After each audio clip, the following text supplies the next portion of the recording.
اور اس وقت پٹیشنز بھی فائل ہوئیں کہ شاید سردار رضا صاحب کو کنٹینیو کیا جائے یا سٹاپ گیپ ارینجمنٹ کیا جائے. لیکن اوریجنل جو نام دیے تھے جو میں ریکال کرتا ہوں لیڈر آف ہاؤس کی طرف سے اپوزیشن سے، ان میں راجہ صاحب کا نام فگر نہیں کرتا تھا. یہ سبسیکوینٹلی پی ٹی آئی نے نام راجہ صاحب کا دیا اور ان کی اپوائنٹمنٹ ہوئی، اور اس پہ اپوزیشن نے بھی ایگری کیا کیونکہ ان کا پاس کنڈکٹ دونوں پولیٹیکل پارٹیز بالخصوص اپوزیشن کو کی جو پولیٹیکل پارٹیز تھی ان کو بہت بہتر پتا تھا. میں پرسنلی بھی راجہ صاحب کو جانتا ہوں کیونکہ جب ان کی اپوائنٹمنٹ ہوئی اسلام آباد میں اسسٹنٹ کمشنر، تو اس سے پہلے انہوں نے ٹریننگ بھی بطور اے سی ٹریننگ بھی اسلام آباد تعینات رہے. تو ان کے، اور میں اس زمانے میں بار کا پریزیڈنٹ تھا 92 میں جب ان کی اپوائنٹمنٹ اسلام آباد میں تھی، تو میں تو اس حوالے سے ان کو جانتا ہوں، اور پھر ان کی مختلف جگہ جو پوسٹنگ رہی اس حوالے سے بھی ان کی کارکردگی لوگوں کے سامنے ہے. لیکن یہ بڑی انفارچونیٹ بات ہے کہ جو بات وفاقی وزراء کر رہے ہیں، پرابلم ان کو کسی اور ایشو پہ ہے، اور یہ ٹارگٹ ای سی پی کو کر رہے ہیں اور سی سی کو کر رہے ہیں. اور ان کو یہ سمجھ آنی چاہیے جو مطالبہ کر رہے ہیں کہ جی وہ ریزائن کر جائیں. پہلے وہ ممبرز کے بارے میں کہتے تھے، اب کہتے ہیں چیف الیکشن کمیشن ریزائن کر جائیں. تو ان کو آئین انہوں نے پڑھا ہوگا، اور اگر سمجھتے ہیں کہ کوئی آئین اور قانون کے مطابق اپنی ذمہ داریاں نہیں نبھا رہا، بالخصوص چیف الیکشن کمشنر، تو اس کی ریموول کا طریقہ بھی آئین میں درج ہے. تو ذرا ہمت کریں، انیشیٹو لیں، مطالبے نہ کریں ریزگنیشن کا. جو آئین میں پروویژن ہے آرٹیکل 209 کی، اس کے تحت ریموول موو کر کے دیکھ لیں، جوڈیشل فورم پہ جائیں تو ریموول کر کے دیکھ لیں کہ آیا ان کا کیس ریموول کا بنتا ہے کہ نہیں بنتا ہے. ادروائز یہ جو ہیو اینڈ کرائے ہے، بیسیکلی یہ ان کا جو وہ کیس ہے اوورسیز فنڈنگ کا، جی اس کے بارے میں ابھی یہ بہت ڈیلے ہو گیا، اور بہت سارے انہوں نے کوشش کی پٹیشن دائر کر کے ڈیلینگ ٹیکٹس استعمال کر کے، کبھی ایک وکیل پیش کرتے تھے کبھی دوسرا. تو وہ الٹیمیٹ ابھی کیس کنکلوڈ ہونے والا ہے، اور ان کو اپریہنشن یہ ہے کہ بلکہ درست طور پہ ان کو جو بات ان کی سمجھ میں آ رہی ہے کہ یہ فارن فنڈنگ کیس جو ہے ان کے خلاف آئے گا، تو یہ اس لیے پریمپٹ کر رہے ہیں اس کیس کے فیصلے کو ایلیگیشن لگا کے سی پی اے اور ای سی پی پہ. تو بیسک اسٹریٹجی ان کی پی ٹی آئی والوں کی، حکومتی وزراء کی یہ. اور میں سمجھتا ہوں کہ ابھی یہ ای سی پی کو اس بات کا بالکل کاگنیزنس لینا چاہیے، اور جو ایلیگیشن انہوں نے لگائے کہ انہوں نے نواز شریف سے پیسے لیے ہیں، اس کو اسٹیبلش کریں، کورٹ آف لاء میں لے کے جائیں، اسٹیبلش کریں، ورنہ یہ اپنا عہدہ چھوڑ دیں اور قانون کے مطابق جو ٹرائل ان کے خلاف آئے گا اس کو فیس کریں. نیر بخاری صاحب، بطور پارٹی پیپلز پارٹی کا موقف کیا ہے کہ یہ اصلاحات کے حوالے سے اور ووٹنگ مشین کے حوالے سے الیکشن کمیشن کا اور الیکشن کمشنر کا موقف درست ہے، وہ صحیح ہیں اور حکومت زیادتی کر رہی ہے؟ دیکھیے، پچھلے دنوں چیف الیکشن کمیشنر صاحب سے اپوزیشن کی جماعتوں کی ملاقات ہوئی، میں بھی اس ڈیلیگیشن میں تھا. ہم سمجھ رہے ہیں کہ یہ بہت ساری جو پروویژنز ہیں اس کی الیکشن ایکٹ کی امینڈمنٹس کر رہے ہیں، یہ متصادم ہیں آئین پاکستان کے ساتھ، اور باقی جو لیجسلیشن ہے وہ کانسٹیٹیوشن کو اوور رائڈ نہیں کر سکتی. کانسٹیٹیوشنل پروویژنز ہیں وہ سپریم ہوتی ہیں. اگر انہوں نے کوئی بات چیت کرنی ہے تو پارلیمانی نظام میں گفت و شنید تو رہتی ہے، اور میں سمجھتا ہوں کہ زیادہ ذمہ داری حکومت وقت پہ، جو بھی حکومت ہوتی ہے اس پہ ہوتی ہے کہ وہ اپنے ورکنگ ریلیشنز ڈیولپ کرتے ہیں اپوزیشن کے ساتھ، تاکہ وہ قانون سازی آسان طریقے سے اس پہ عمل درآمد کر سکے اور قانون سازی کر سکے. اور میں سمجھتا ہوں کہ یہ جو ابھی پروپوزلز ان کی ہیں، میں نے خود بھی وہ دیکھی ہیں کہ بہت ساری پروپوزلز ایسی ہیں جو آئین سے ان کنٹراڈکشنز تھیں، اور بالخصوص ای وی ایم کا پروسیس پاکستان پیپلز پارٹی کی گورنمنٹ میں بھی شروع ہوا. میں پھر اس کمیٹی کا ممبر تھا اس زمانے میں.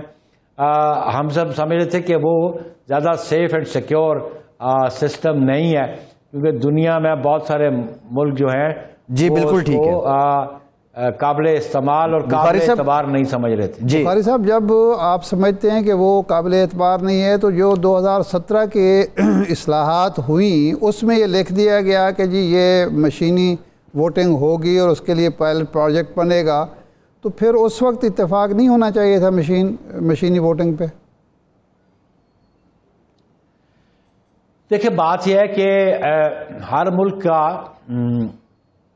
اس کی جو گراؤنڈ ریئلٹیز مختلف ہوتی ہیں. پاکستان میں آپ جو ای وی ایم لانا چاہتے ہیں، آپ کا لٹریسی ریٹ کیا ہے؟ اور آپ یہ دیکھیں لٹریسی ریٹ پہ کہ آپ کی پاپولیشن کتنی ہے کہ جو اس ای وی ایم کو آپریٹ کر سکے گی، اور اس ای وی ایم کو آپریٹ کرنے میں کوئی سیکریسی مینٹین رہ سکے گی. پہلی بات تو یہ آئین کہتا ہے کہ الیکشن جو ہے سیکرٹ بیلٹ کے ذریعے ہو گئے. سیکنڈلی یہ جو ان کا آر ٹی ایس بیٹھ گیا تھا 18 میں، ابھی یہ اٹ کڈ بی منوورڈ، تو وہ جو اپریہینشنز ہیں منوورنگ کے وہ بھی دیکھ لیے جائے. سیکنڈلی اس گورنمنٹ سے پوچھ لیا جائے کہ یہ ministry of science and technology جو ہے یہ خود کوئی انڈسٹری ہے جو یہ مشینیں بناتی ہے، کہ انہوں نے ابھی وہ لا پاس نہیں ہوا تو یہ انہوں نے پہلے ایگریمنٹس کرنے شروع کر دیے یا کانٹریکٹس کو ڈول آؤٹ کرنا شروع کر دیا فار سرٹن بینیفٹس. میں سمجھتا ہوں کہ پہلے یہ قانون بن جاتا. بلا شبہ قانون بنانا یہ استحقاق پارلیمان کا ہے، اور اس قانون پہ عمل درآمد جو ہے وہ تمام اداروں کو کرنا چاہیے. لیکن جو قانون اگر آئین کی اسپرٹس کے خلاف ہو تو وہ چیلنج بھی ہوتے ہیں. آپ دیکھ رہے ہیں 18th امینڈمنٹ چیلنج نہیں ہوئی.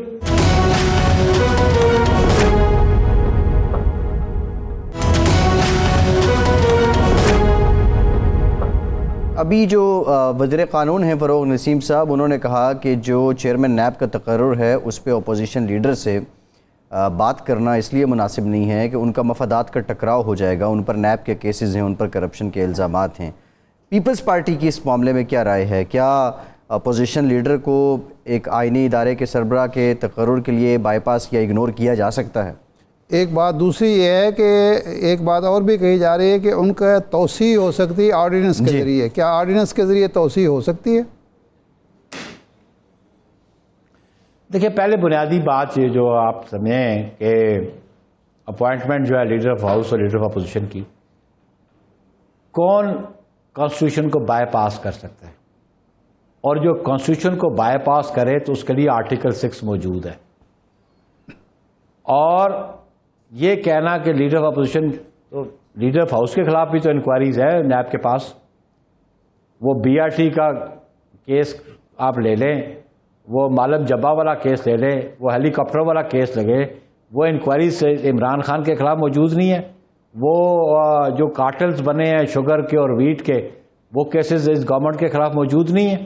تو پھر گورنمنٹ کو ہیڈ کون کرتا ہے؟ عمران خان کرتا ہے، لیکن کنوکشن نہیں ہے اس کے خلاف. اسی طرح شہباز شریف صاحب کے خلاف کنوکشن نہیں ہے. Is not a conviction. اگر کنوکشن ہوتی تو ممبر آف پارلیمنٹ نہ رہتے، اور ممبر آف پارلیمنٹ نہ رہتے تو لیڈر آف اپوزیشن نہ رہتے. اس لیے ایسی کوئی قدغن آئینی طور پہ نہیں ہے کہ ان سے کنسلٹیشن نہیں ہو سکتی. دوسری بات آپ نے چیئرمین نیب کے لیے دیکھیں، چیئرمین نیب کی ٹرم ایک مدت کیوں رکھی گئی؟ 1 ٹرم چیئرمین کیوں رکھا گیا؟ اس کی بھی ریزننگ ہے.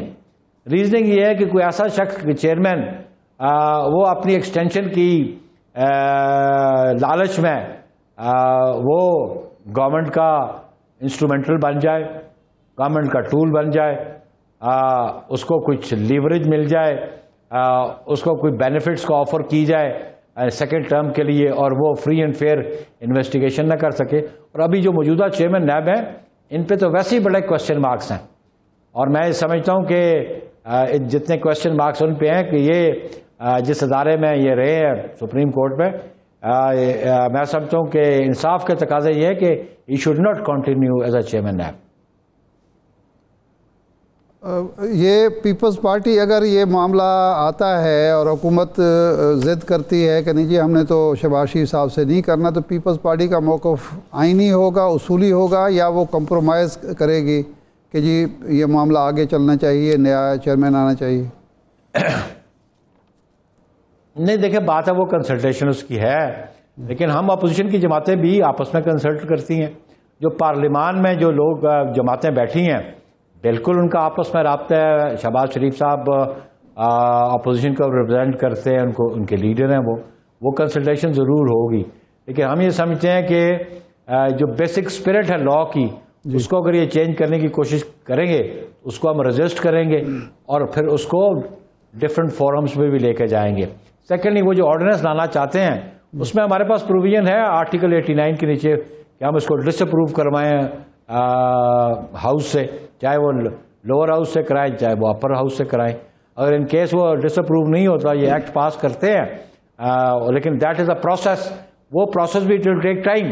یہ 8 اکتوبر کو یہ ریٹائر ہو رہے ہیں تو یہ ابھی امینڈمنٹ لائیں گے, آرڈیننس لائیں گے, ایکٹ بنائیں گے تو پھر یہ it will take time consume کرے گا اور ڈس فنکشنل ہو جائے گا نیب. اگر نیب کا چیئر موجود نہیں ہے تو نیب ٹوٹلی ڈس فنکشنل ہے, کوئی ریفرنس تیار نہیں ہو سکے گا, کوئی ریفرنس فائل نہیں ہو سکے گا, کوئی اور پلی جو ہے جو نیب چیئرمین سے متعلقہ ہے اس پہ کوئی فیصلہ نہیں ہو سکے گا. تو میں سمجھتا ہوں کہ ان کو اس لا کی جو اسپرٹ تھی نیب آرڈیننس کی اس کو سامنے رکھتے ہوئے کنسلٹیشن کے پروسیس میں آنا چاہیے. بخاری صاحب, بلاول صاحب پنجاب میں دورہ بھی کرتے رہے, جنوبی پنجاب میں انہیں بڑا وقت گزارا. اب لوگ سمجھ رہے ہیں کہ وہ متبادل ہیں عمران خان صاحب کا اور حکومت آپ کی آ رہی ہے. انہوں نے 1-2 دفعہ کہا بھی. مریم صاحبہ ہیں کہ نہیں جی ہماری حکومت آ رہی ہے اور وہ وزیر اعظم بننے جا رہی ہے. آپ کا کیا خیال ہے کہ اس وقت جو سیناریو بن رہا ہے خاص طور پر کنٹونمنٹ کے انتخابات کے بعد کیا پوزیشن ہے سیاسی؟ دیکھیں ارشاد صاحب, پولیٹیکل پارٹیز کا آبجیکٹ کیا ہوتا ہے کہ قوم کے ساتھ جو کمٹمنٹ کریں, جو اپنا مینیفیسٹو دیں, اس مینیفیسٹو پہ وہ عمل درآمد کرا سکیں. عمل درآمد وہ بذریعہ حکومت ہی کر سکتے ہیں. الٹیمیٹ آبجیکٹ ہر پولیٹیکل پارٹی کا گورنمنٹ اچیو کرنا ہوتا ہے for serving the people of Pakistan. اس کے لیے ہم سمجھتے ہیں پاکستان پیپلز پارٹی کی جو ٹریک ریکارڈ ہے پچھلے 52 ایئرس کا وہ لوگوں کے سامنے ہے, ہماری پرفارمنس لوگوں کے سامنے ہے. ان کی 3 سال کی پرفارمنس بھی سامنے ہے لوگوں کے کہ جو پہلے 100 ڈیز کا انہوں نے اعلان کیا لوگوں کو ریلیف دینے کا, ابھی تک تو نہ وہ 50 لاکھ گھر بن سکے نہ 1 کروڑ نوکریاں آ سکیں. اور جو پرائس ہائیک ہے آپ اس کا اندازہ لگا لیں کہ جو چینی 55 روپے کلو تھی 2018 میں آج 110 پہ ہے, جو گھی 160 روپے کلو تھا آج 350 روپے پہ ہے. تو لوگوں کی تو قوت خرید جو ہے وہ جواب دے چکی ہے. اب لوگوں کے غریب آدمی کے بس میں نہیں ہے کہ وہ ضروریات زندگی روزمرہ کی اشیاء وہ خرید پائے. تو یہ 3 سال کی کارکردگی ان کی قوم کے سامنے ہے اور اس کا بیان ثبوت یہ ہے کہ ابھی ریسنٹ جو کنٹونمنٹ کے الیکشنز ہوئے ہیں اس میں کس بری طرح پی ٹی آئی امیدوار ناکام ہوئے اور پی ٹی آئی بطور جماعت ناکام ہوئی ہے. میں پشاور میں بیٹھا ہوں اس وقت, پشاور میں کنٹونمنٹ کے الیکشن میں صرف 1 سیٹ یہ مینیج کر سکے ہیں آؤٹ آف 5, باقی جو ہے وہ پیپلز پارٹی نے جیتی, اے این پی نے جیتی اور ایک انڈیپینڈنٹ نے جیتی. تو یہ ان کی پرفارمنس کا منہ بولتا ثبوت ہے کہ لوگ ان سے کتنے نالاں ہیں اور لوگوں نے ان کو مسترد کر دیا. جی ٹھیک, بہت شکریہ نیئر بخاری صاحب, آپ کے وقت کا ہمارے ساتھ موجود تھے پیپلز پارٹی کے سیکریٹری جنرل. ایک بریک لیتے ہیں اور بریک کے بعد حکومتی موقف جاننے کی کوشش کریں گے کہ یہ ساری جو پارلیمانی کمیٹی کی تشکیل سے متعلق بھی اطلاعات آئی ہیں کیا یہ جو محاذ آئی ہے یہ ختم ہوگی یا بڑھے گی. بریک کے بعد بات کرتے ہیں.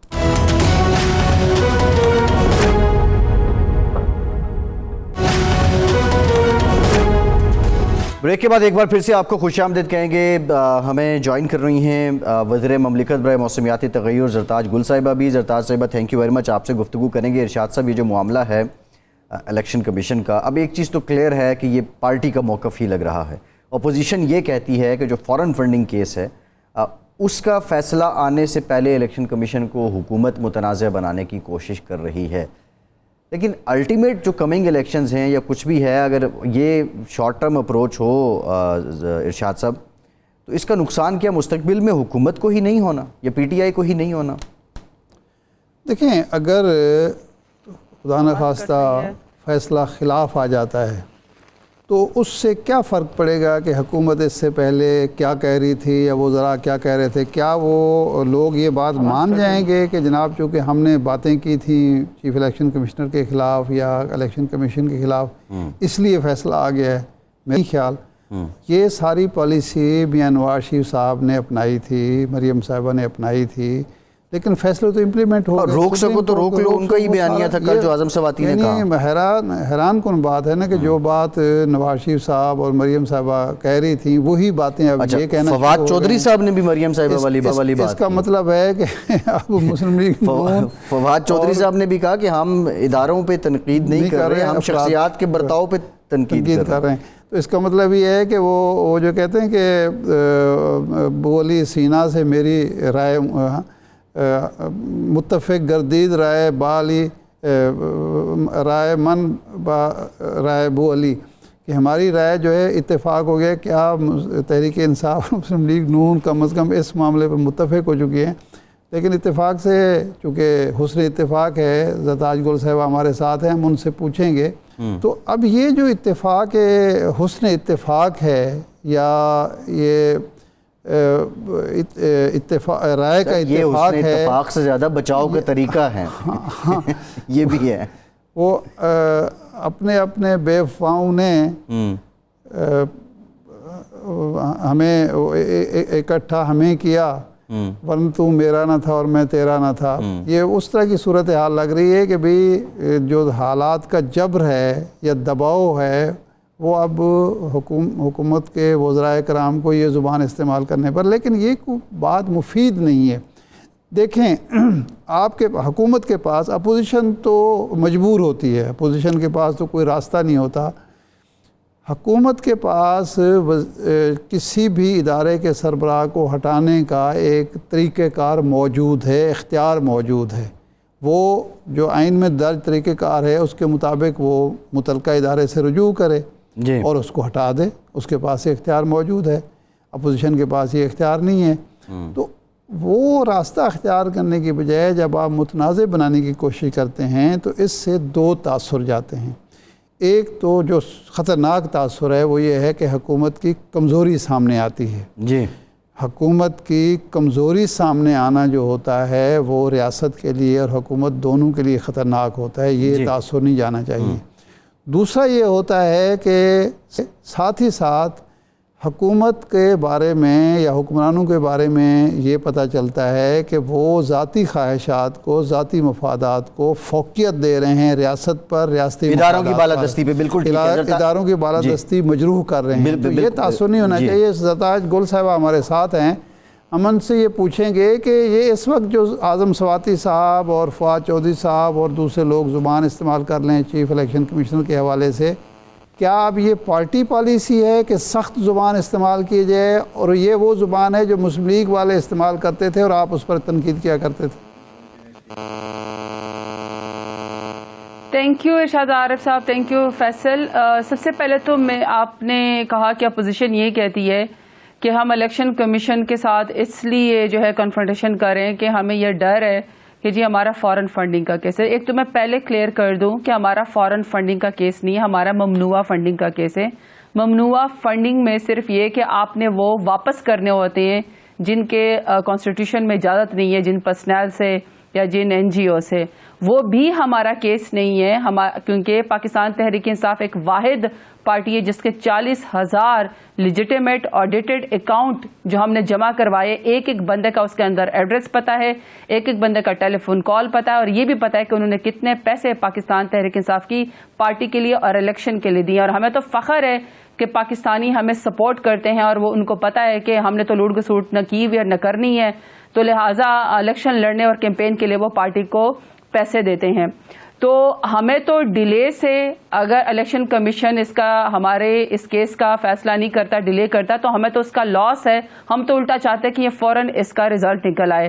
اصل بات یہ ہے کہ تمام پولیٹیکل پارٹیوں سے یہ سوال ہوا ہے اور اس کے اندر پیپلز پارٹی اور پی ایم ایل این اپنے جوابات نہیں دے سکی ہے، اور وہ تو یہ بھی نہیں بتا سکے کہ ان کے جو باہر پیسے ہیں وہ ان کے پرسنل اکاؤنٹ میں کیسے آتے ہیں۔ اور بائی دا وے آپ کو شاید یاد ہوگا 80 کروڑ تو انہوں نے آپ میڈیا کے نام لگا دیے ہیں۔ آپ لوگوں کو بھی پوچھنا چاہیے کہ نواز شریف نے کس مد میں 80 کروڑ کس کو دیے ہیں۔ بہرحال یہ پی ایم ایل این اور پیپلز پارٹی ہی پھنسے گی. جو فورن فنڈنگ کا کیس ہوتا ہے, فورن فنڈنگ کا کیس کو انٹیریئر منسٹری وہ آرٹیکلز پاکستان کے مفادات سے متصادم ہوتا ہے, وہ باقاعدہ سمری آتی ہے. تو فارن فنڈنگ کو اتنا مذاق نہیں ہے, ممنوعہ فنڈنگ کو فورن فنڈنگ بنا دیا ہے, اور وہ بھی ہمارا کیس نہیں, اس میں بھی پیپلز پارٹی اور پی ایم ایل این خود پھنسے گی کہ ان کے آڈیٹڈ اکاؤنٹ نہیں ہے. وہاں پہ بھی پاپڑ والے اور اسی طرح دہی بلے والے اور اسی طرح کے مشتاق اسٹینوگرافر ٹائپ چینے والے ہی لوگ فرق ذرا سمجھا دیں. پہلی بات تو یہ زرتاج صاحب فرق سمجھا دیں فورن فنڈنگ میں اور ممنوعہ فنڈنگ میں. جی فیصل, جو فورن فنڈنگ ہے نا وہ تو پراپر کہ آپ اپنی حکومت کے خلاف, حکومت بھی نہیں بلکہ اسٹیٹ کے خلاف آپ باقاعدہ ایسی فنڈنگ لیں کہ آپ کے فیصلے اثر انداز ہوں, آپ کی حکومت کا طریقہ کار یا پارٹی کا نیریٹو بالکل چینج ہو جائے. وہ تو ہے ہی اسٹیٹ سے متصادم ہے, تو فورن فنڈنگ کا تو کوئی کیس ہے ہی نہیں. اور فورن فنڈنگ کا جو فیصلہ ہوتا ہے وہ الیکشن کمیشن نے نہیں کرنا ہوتا, وہ آتا پھر انٹیریئر منسٹری کے پاس ہے, وہ پھر کیبنٹ کے پاس آتا ہے, وہ تو باقاعدہ ایک پروسیس ہے. تو یہ تو ناممکن سی بات ہے کہ یہاں پہ کوئی فورن فنڈنگ لے. ممنوعہ یہ ہے کہ جس میں کیا ہے کہ آپ نے کسی این جی او سے یا کسی ایسے شخص سے پیسے نہیں لینے جس کے اوپر جس کا کوئی جو خود یا متنازع ہو یا کوئی اس کے لیے ممانت ہو. ہمارا تو ممنوعہ فنڈنگ کا بھی کیس نہیں, ہمارے اوپر ایک ایسے شخص نے الزام لگا دیا جس کو ہم نے پارٹی سے نکال دیا. یہ فیصلہ ہم نے کرنا ہے کہ کون ہماری پارٹی کا ممبر ہے اور کون نہیں. یہ الیکشن کمیشن نے فیصلہ نہیں کرنا ہے کہ ہماری پارٹی کا کون ممبر ہے. ہم ایک شخص کو پارٹی سے بددنیانتی پہ یا اس کی حرکات سکنات کے خلاف اس کو پارٹی سے نکال دیتے ہیں, اور وہ بدلے کے تحت پاکستان اسی پولیٹیکل پارٹی کے خلاف مقدمہ کر دیتا ہے. یہ ایسا ہے جیسے پولیس ڈپارٹمنٹ میں کسی کرپٹ ایس ایچ او کو آپ نکال دیں تو وہ پولیس کے اوپر ہی الٹا مقدمہ کر دے کہ جی پولیس ڈپارٹمنٹ ہی خراب ہے. تو لہٰذا یہ بڑا فرق ہے. میں صرف یہ کہنا چاہتی ہوں کہ ممنوعہ فنڈنگ کیس بھی ہمارا نہیں ہے, یہ بدنیتی کے اوپر. ہم تو چاہتے ہیں کہ سب سے پہلے ہمارا فیصلہ ہو جائے کیونکہ ہماری ساکھ کو نقصان ہو رہا ہے ڈیلے سے. ہمیں پتا ہے کہ 40,000 ہمارے آڈیٹڈ فنڈ وہ ہے اکاؤنٹ ہے ہر شخص نے, اور ہمیں فخر ہے کہ پاکستانی جو ہے وہ پاکستان تحریک انصاف کی پارٹی کو سپورٹ کرتے ہیں اور ہمیں الیکشن لڑنے کے لیے, اور ہم تو باقاعدہ چیریٹی پروگرام کرتے ہیں. کسی پاکستان میں کسی پارٹی پولیٹیکل پارٹی نے نہیں کی ہے, انہی کی کرتوت نکلیں گے. ہمارا بڑا کلیئر آڈیٹڈ اکاؤنٹ ہے. زرتاج صاحب ایک سیکنڈ, اگر یہ واقعی آپ چاہتے ہیں کہ جلدی فیصلہ ہو تو پھر یہ جو کبھی سٹے لیا جاتا ہے کبھی ڈیلے لیا جاتا ہے, اس کی کیا وجہ ہے؟ نہیں ارشاد عارف صاحب, جو سٹے یا ڈیلے ہے نا, سٹے تو ہم نے یا ڈیلے وہ تو اس پہ یہ وہ جو میں نے آپ کو پہلے کہا تھا کہ اگر ہماری پارٹی ہے وہ ایک چیز ڈیفائن کرتی ہے کہ اس کے بانی ممبر کون ہیں. فار ایگزامپل سیف اللہ خان نیازی ہیں, عمر چیمہ ہیں, اسی طریقے سے وجیہ الدین صاحب ہیں, یا احسن رشید صاحب تھے جو فوت ہو گئے, سلونی بخاری ہیں. یہ جو ہوتے ہیں یہ آپ کے بانی ممبرز ہوتے ہیں, یہ سوال کر سکتے ہیں. لیکن جو آپ کا بانی ممبر نہ ہو اور وہ اس کو آپ خود غبن فراڈ پہ نکال دے اور اس کو زبردستی الیکشن کمیشن تلی وہ یہ کہنے کے اوپر کہ یہ آپ کا بانی ممبر ہے, ہی از ناٹ آر بانی ممبر, ہم نے اس کو پارٹی سے نکال دیا تھا. تو وہ بدلے میں چونکہ ان کو اعتراض تھا کہ ان کو پارٹی کا وہ مین کوئی پریزیڈنٹ نہیں بنایا. جب ایک بندہ نکما ہو, نالائق کو کام نہ کرتا ہو اور اوپر سے فراڈ بھی کرتا تو ہم نے اس کو نکال نہیں تھا. یہ ہمارے اپنی پارٹی کا پروگریٹو ہے, ہم اس کے خلاف گئے ہیں. جہاں تک فنڈنگ کا کیس ہے پارٹی کا, اس میں تو ہم نے باقاعدہ کہا کہ جی آن کیمرہ کریں. پرائم منسٹر صاحب نے کہا ہے کہ پورے پاکستان کو قوم کو پتا چلنا چاہیے کہ جو اتنی ساری پولیٹیکل پارٹیاں ہیں. فار ایگزامپل ابھی پچھلے دن جو پی ڈی ایم میں لڑائی ہوئی تھی تو مولانا فضل الرحمان کے اپنے بلوچستان کے ایک امیر نے, یا جو ان کی پارٹی کے مین کوئی وائس پریزیڈنٹ صاحب, تو مجھے نام بھول گیا, انہوں نے کہا تھا کہ جی انہوں نے لیبیا اور مصر سے جو ہے وہ پیسے لیے اور وہ ان کے اکاؤنٹ کے اندر آئے, اس کو فورن فنڈنگ بولتے ہیں. یا فار ایگزامپل بنظیر بھٹو کہتی ہے کہ نواز شریف نے $10 ملین اسامہ بن لادن سے بنظیر کی حکومت کو گرانے کے لیے لیے. اس کو فورن فنڈنگ کہتے ہیں. اس کو فورن فنڈنگ نہیں کہتے ہیں کہ آپ کو پاکستان کے اندر یا اوورسیز پاکستانی کسی پولیٹیکل پارٹی کو سپورٹ کرے. لہٰذا ہمارا کوئی ایسا مقصد نہیں ہے. جہاں تک آپ نے اس کی بات کی ہے کہ الیکشن کمیشن سے ہمارا کوئی ٹکراو ہے, اور کیا ہے, یہ کیا وجہ ہے اتنی سخت زبان استعمال ہو رہی ہے؟ یہ پھر کیا وجہ بنی؟ اگر یہ کوئی مقدمہ مسئلہ نہیں ہے تو یہ کیا وجہ بنی کہ اتنی سخت زبان استعمال ہو رہی ہے چیف الیکشن کمشنر کے خلاف کہ راز کھول دیں گے اور نہیں رہنے دیں گے اور پیسے لیے ہوئے آپ نے نواز شریف سے؟ دیکھیں ارشاد عارف صاحب, میں تو یہ سمجھتی ہوں کہ جب ایک آئینی ادارہ کسی بھی اسٹینڈنگ کمیٹی کا بائیکاٹ کر دیں یا اس میں سے چیزیں ایگزامپٹ کر دیں یا وہ پریزیڈنٹ آفس میں میٹنگ کے اندر نہ آئے یا وہ اپنا جو جواب ہے اس کو سوشل میڈیا پہ اور یا ٹویٹر اکاؤنٹ کے ذریعے الیکٹرانک میڈیا کے ذریعے یا پھر پرنٹ میڈیا کے ذریعے جو ہے اپنی سٹیٹمنٹ دیں اور آئینی اداروں کے سامنے جواب نہ دیں تو اس کا مطلب ہے کہ کوئی ایک شخص خود ہی پولیٹیسائز کرنا چاہتا ہے. تو ارشاد عارف صاحب آگے سے سیاستدانوں نے بھی اپنا دفاع کرنا ہوگی. زرتاج صاحبہ دیکھیے جو سیریز ہیں یہ جو آپ نے بات کی ہے کہ ایک آئینی ادارہ وہ میڈیا کے ذریعے آپ کو پیغامات دے رہا ہو، بات بالکل ٹھیک ہے، لیکن آپ حکومت ہیں، حکومت وزراء آ کے چیف الیکشن کمشنر سے مستعفی ہونے کا مطالبہ کریں، اس سے بہتر نہیں ہے آپ بھی آئینی طریقہ استعمال کریں، ان کے خلاف سپریم جوڈیشل کونسل میں چلے جائیں؟ آپ پھر اس طرح سے میڈیا ٹرائل کیوں کر رہے ہیں ادارے کا؟ دیکھیں فیصل، سیدھی سی بات ہے کہ اگر آپ کسی کے اوپر کیچڑ اچالیں گے تو آپ کے اوپر بھی جواب آئے گا. اصولی طور پر تو میں تو یہ سمجھتی ہوں کہ یہ میڈیا میں، سوشل میڈیا میں پریس کانفرنس حد تک جھگڑا نہیں آنا چاہیے تھا. آئینی ادارے کا ایک کام ہے، اور جو میں بار بار ایک ہی بات کر رہی ہوں کہ اگر ہم let's forget about this press conference اور پرنٹ میڈیا کی اور سوشل میڈیا کی لڑائی کو ہم چھوڑ بھی دیتے ہیں تو اصل مقصد یہ کہ الیکشن کمیشن نے فری اینڈ فیئر پاکستان میں الیکشن کروانا ہے 2023 میں. اس میں ہم نے کوئی 47 کے قریب جو الیکٹرل ریفارمز کا 2020 کا جو بل ہے اس کے اندر ہم نے فائنینشیل اٹانومی رکھی ہوئی ہے، ہم نے اس میں پولنگ عملے کے بارے میں بات کی ہوئی ہے، اس میں ہم نے پارٹی کی جو 10,000 کے اوپر جو وہ ہے ممبرشپ ہے اس کی بات کی ہوئی ہے، اس میں خواتین کے ووٹ کا حق ہم نے کہا ہے کہ کس طرح خواتین کو ایک پارٹی زیادہ جو ہے وہ ممبرشپ یا ٹکٹیں دیں.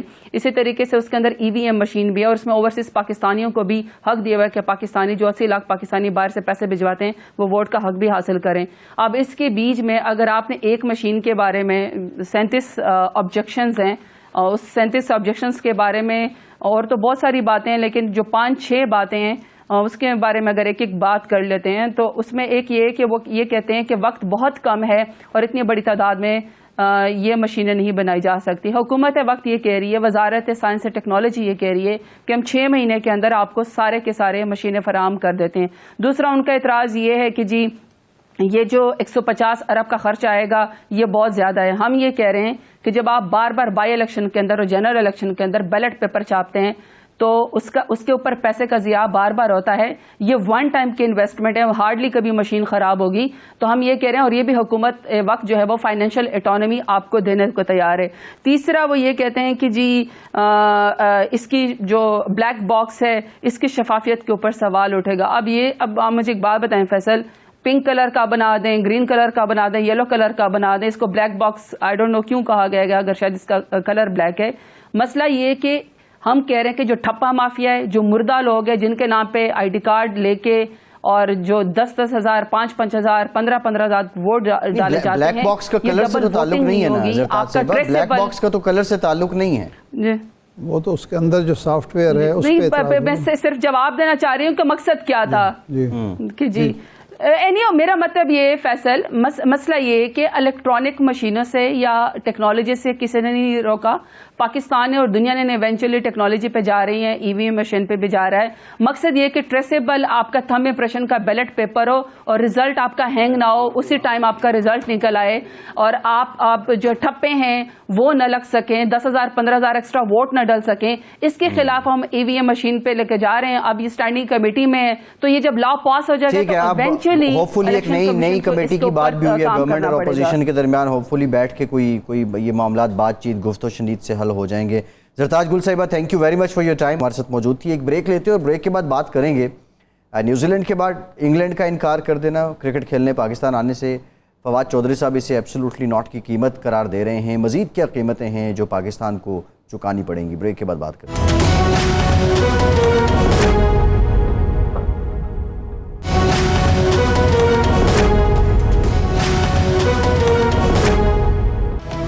بریک کے بعد ایک بار پھر سے آپ کو خوش آمدید کہیں گے. ارشاد صاحب، کرکٹ کے معاملے پہ بھی حکومت اگریسو ہے. فواد چودھری صاحب تو کہتے ہیں کہ ایبسولوٹلی ناٹ کی قیمت ہے جو چکانی تو ظاہرہ پڑے گی. دوسرا رمیز راجہ صاحب نے کہا کہ اس طرح بلاک بنا کر روکا گیا تو ہم بھی آگے چل کر کسی کا لحاظ نہیں کریں گے.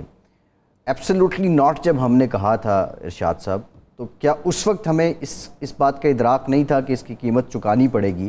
اور اگر ادراک تھا تو تیاری کیوں نہیں تھی؟ فیصل صاحب، اقبال نے کہا تھا، ہو صداقت کے لیے جس دل میں مرنے کی طرف، پہلے اپنے پیکرے خاکی میں جاں پیدا کرے۔ اب جب آپ ایبسلیوٹلی ناٹ کہہ رہے ہوتے ہیں یا غیرت کے لیے غیرت کا مظاہرہ کر رہے ہوتے ہیں یا اپنی عزت اور وقار کے لیے قربانی دینے کا جذبہ پیدا کرتے ہیں تو پھر اس کی آپ کو تیاری کرنی پڑتی ہے، قوم کو تیار کرنا پڑتا ہے۔ یہ ابھی تازہ ترین مثال ہے۔ 20 سال قبل افغان قوم نے اور طالبان نے یہ فیصلہ کیا کہ ہم اپنی عزت کی، اپنے وقار کی حفاظت کریں گے اور امریکہ کو ایبسلیوٹلی ناٹ کہیں گے۔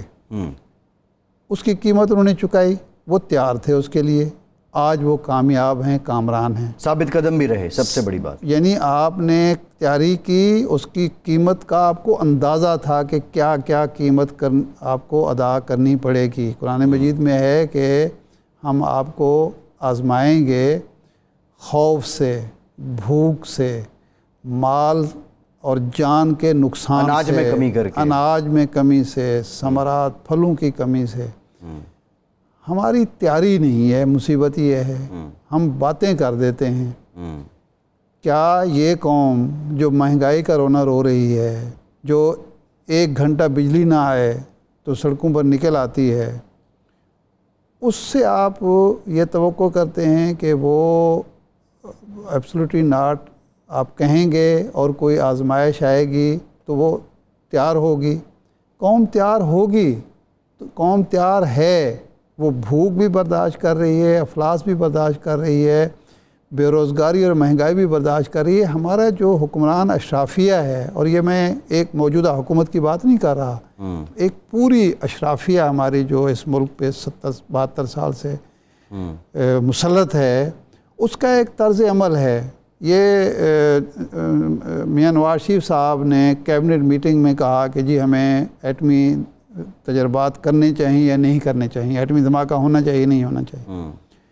بڑے بڑے لوگ جو تھے، طاقتور لوگ جو تھے، انہوں نے، کسی نے کہا کہ جناب والا میرے تو بچے امریکہ میں پڑھ رہے ہیں، وہ تو پابندیاں لگ جائیں، میرے بچے واپس آ جائیں گے۔ کسی نے کہا کہ ہمارے تو فارن اکاؤنٹس جو ہیں وہ سیز ہو جائیں گے، منجمد ہو جائیں گے۔ کسی کو کچھ یاد آ گیا، اگر ہماری جائیدادیں باہر ہوں گی، ہمارے بچوں کی تعلیم باہر ہوگی، ہمیں مستقبل میں نوکری باہر ملنے کا جو چانس نظر آ رہا ہوگا تو پھر ہم مقابلہ نہیں کر سکتے۔ باقی یہ سمجھنا ہے کہ یہ صرف کھیل کا معاملہ ہے، یہ کھیل نہیں، یہ باقاعدہ سیاست ہے، سفارت ہے۔ اور یہ ہمیں سمجھ لینی چاہیے کہ جب افغانستان سے واپسی ہو رہی تھی، یہ کہا گیا، یعنی جو بریفنگز ہوتی رہی اسلام آباد میں کہ یہ ملبہ ہم پہ گرے گا، لیکن یہ ملبہ پھر صرف IMF کے ذریعے نہیں گرے گا، FATF کے ذریعے نہیں گرے گا، اور بھی بڑے میدان ہیں، اور بھی بڑے میدان ہیں۔ ہمیں یہ طے کر لینا چاہیے کہ جی ٹھیک ہے، اب ہم نے کوئی ڈکٹیشن قبول نہیں کرنی، کوئی ڈو مور کسی بھی شعبے میں، کسی بھی میدان میں ہوگا تو ہم جواب دیں گے ایبسلیوٹلی ناٹ۔ اس کے لیے پھر ہمیں تیاری کرنی چاہیے۔ اچھا، کرکٹ کو ہم نے زندگی اور موت کا مسئلہ کیوں بنا لیا ہے؟ جی، کیا کرکٹ کے لیے جتنے ہم وسائل مہیا کرتے ہیں، جتنے ہم کوششیں کرتے ہیں، جتنا ہم قوم کے اندر ایک پیدا کیا گیا ہے، کیا جو ہاکی ہے وہ کوئی کھیل نہیں ہے؟ نہیں، ہاکی تو ہمارا برائے نام قومی کھیل ہے، ہمارا قومی کھیل، اور نہیں، ہمارا وہ کھیل جس میں ہم عرصہ دراز تک ورلڈ چیمپئن رہے ہیں۔ کرکٹ میں ہم نے 1 دفعہ ورلڈ کپ جیتا، ہاکی میں ہم کئی بار جیتے، بیچاروں کے لیے پیسے ہی نہیں ہیں۔ سکواش جس میں جان شیر خان اور جہانگیر خان جیسے لوگ، آج کی جو نسل ہے ان کو پتہ ہی نہیں ہے کہ یہ بھی کوئی لیگ تھے۔ ایک نے 6 بار اور ایک نے غالباً 7 یا 8 بار ورلڈ کپ جیتا ہے، ان کا نام ہی کوئی نہیں جانتا۔ وہ ہمارے سکواش کے جو پڑے ہوئے ہیں وہ ویران پڑے ہوئے ہیں، کوئی ہمارے پاس کورس جو ہیں وہ ہم کچھ کرنے کے لیے تیار نہیں ہے۔ ہاکی اسٹیڈیم کے حالات فٹ بال دنیا کا مقبول ترین کھیل ہے۔ جی، کیا امریکہ میں کرکٹ کھیلی جاتی ہے؟ چین میں کھیلی جاتی ہے، روس میں کھیلی جاتی ہے، جرمنی میں کھیلی جاتی ہے؟ نہیں، یہ ایشو ہے کہ ہم نے اتنا بڑا زندگی موت کا مسئلہ، ٹھیک ہے غلط ہوا ہے، جو ہوا ہے غلط ہوا ہے، غلط میسج گیا ہے ہماری سیکیورٹی کے حوالے سے، ہماری عزت مجروح ہوئی ہے، لیکن اس کو زندگی موت کا مسئلہ نہ بنائیں۔ نہیں بس ہو زندگی گیا موت ہے، کا مسئلہ نہیں ہے، بس لیکن ہو یہ گیا ہمارے ہے۔ لیے ایک لیسن ہے، ہاں، خبردار کر رہی ہے، خبردار ایپیسوڈ کر رہے ہیں یہ کہ آگے بھی تیار رہیں۔ ٹھیک ہے۔ اگلا آسٹریلیا کا بھی خدا نہ خواستہ یہی جواب ہمیں نہ آ جائے تو ہمیں اس کے لیے تیار رہنا چاہیے، اور اس کے لیے مر نہیں جانا چاہیے۔ بالکل ٹھیک ہے، کوئی بات نہیں ہے۔ ارشاد صاحب، تابش گوہر صاحب مستعفی ہو گئے ہیں، اور پہلے جب ہم نے پروگرام کے لیے ان سے 2-4 بار رابطہ کرنے کی کوشش کی تو جو ان کے میسیجز تھے اس سے یہ بات لگ رہی تھی کہ جو حماد اظہر صاحب ہیں اور 1-2 اور لوگ ہیں ان کے ساتھ کوئی ان کی بن نہیں رہی ہے۔ وہ گئے ہیں، الزام ان کے بھی سرہانے ہیں حسب روایت کہ اقربا پروری اور منظور نظر لوگوں کو نوازا ہے۔ ان کے جانے سے کوئی فرق پڑنا ہے یا ٹیم مزید مستحکم ہوگی اور مسائل حل کر لے گی؟ ایک تو یہ بات ثابت ہو رہی ہے کہ یہ جو ہم پرائیویٹ شعبے سے لوگ لاتے ہیں جی، وہ ڈیلیور کم کرتے ہیں اور مسائل زیادہ بڑھاتے ہیں۔ سارے لوگ ایسے نہیں ہیں، اور یہ ٹیکنوکریٹ جو ہوتے ہیں یہ بھی اللہ ماشاء اللہ بس ایسے ہی ہوتے ہیں۔ اگر خان صاحب نے 13 سے 18 کے درمیان اپنی کوئی اچھی ٹیم تیار کی ہوتی، مختلف شعبوں کے ایکسپرٹ کو جو پارٹی میں موجود تھے ان کی تیاری کرائی ہوتی، یا باہر سے بندے لا کے اپنے منشور کے مطابق تیار کیا ہوتا، تو یہ مصیبت نہ ہوتی کہ ہر تیسرے چوتھے مہینے ایک آدمی استعفیٰ دے دیتا ہے، اور وہ ایک دن پہلے تک بہت اچھا ہوتا ہے، قابل ہوتا ہے، ایماندار ہوتا ہے، اور اسی دن وہ کرپٹ بھی ہو جاتا ہے اور اس کے اسکینڈل بھی سامنے آ جاتے ہیں۔ تو اب بھی اگلے 2 سال میں حکومت اگر سمجھ جائے تو یہ اچھا ہوگا اس کے لیے۔ ٹھیک ہے ارشاد صاحب، پروگرام کا وقت ختم ہو، شکریہ آپ کا، آج کے پروگرام سے اتنا ہی۔